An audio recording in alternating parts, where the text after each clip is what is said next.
What's going on, y'all? Brother Shay here in New Orleans Revival Center Restoration Embassy Ambassadors for Christ. And today we want to add another volume to our Christian Apologetics series. And we're talking about, did God favor Israel unjustly?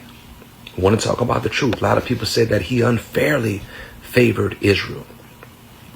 Some people say that it was unfair, claiming that he favored Israel by giving them land that belonged to others. But let's take a closer look. First, God's promises to Israel weren't random or based on favoritism. In Genesis 12, 1-3, God called Abraham and promised blessings, not just for him, but for all nations through him. Israel's inheritance was part of a divine plan to bring salvation to the world. This wasn't about favoritism. It was about purpose. Second, the land God gave Israel came with responsibilities.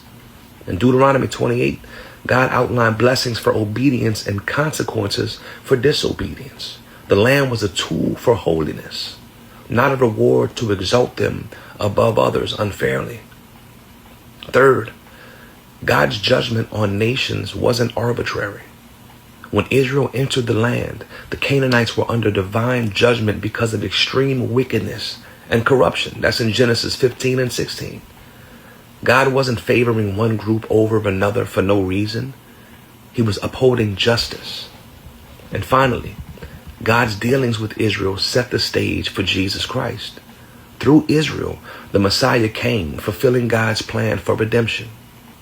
So what looks like favoritism is actually part of a larger righteous plan.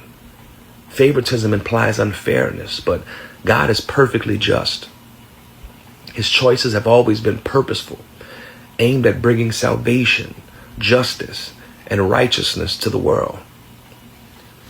God's favor isn't unfair. It's a plan for redemption that includes all who believe. That's the truth about Israel and God's promises. So I hope that kind of provides some clarity and helps you all if you were questioning that or wondering that, or had anyone who was trying to bring that criticism to you to try to discredit the Bible. But until next time, be blessed.